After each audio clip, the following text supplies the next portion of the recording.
Taste the Daily.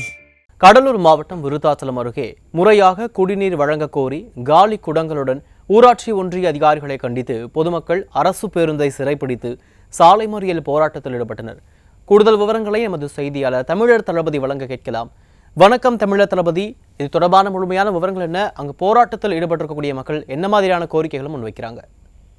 நிச்சயமாக அருண், அதாவது பொதுமக்களின் அத்தியாவசிய தேவையான குடிநீர் கூட முறையாக வழங்காமல் அதிகார போக்கில் செயல்படும் விருத்தாச்சலம் டெபுட்டி பிடிஓவை கண்டித்து தற்போது விருத்தாச்சலம் அடுத்த எருமனூர் கிராமத்தில் பள்ளி மாணவர்கள், பெண்கள், வயதானவர்கள் அனைவருமே காலி குடங்களுடன் அரசு பேருந்தை சிறைப்பிடித்து தற்போது மறியல் போராட்டத்தில் ஈடுபட்டு வருவதால் ஒரு பரபரப்பு ஏற்பட்டுள்ளது.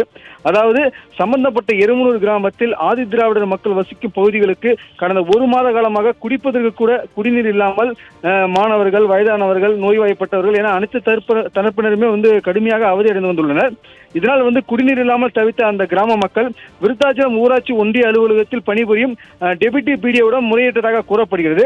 ஆனால் அந்த சம்பந்தப்பட்ட அந்த டெபுட்டி பிடிஓ அதிகார தோரணையில் பேசியதாகவும் போய் பசை மறியுங்கள், போராட்டம் பண்ணுங்கள் என்று மிரட்டியதாக கூறப்படுகிறது.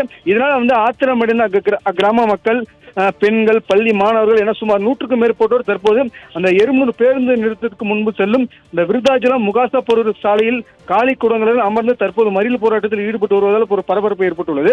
இதனால் சுமார் அரை மணி நேரமாக அந்த பகுதியில் போக்குவரத்து பாதிப்பு ஏற்பட்டுள்ளதால் பள்ளி கல்லூரிக்கு செல்லக்கூடிய மாணவர்கள், வேலைக்கு செல்லும் பெண்கள் என அனைத்து தரப்பிலுமே தற்போது கடுமையாக பாதிக்கப்பட்டுள்ளனர். இது குறித்து தகவல் அறிந்த விருத்தாச்சலம் காவல்துறையினர் தற்போது போராட்டத்தில் ஈடுபட்டு வரும் பொதுமக்களிடம் பேச்சுவார்த்தையில் ஈடுபட்டு வருகின்றனர். அருண்,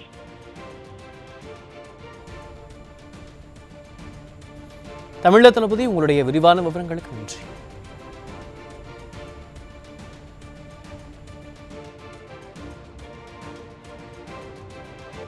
எங்களோட அடிப்படை உரிமை தான் நாங்கள் கேட்கிறோம்.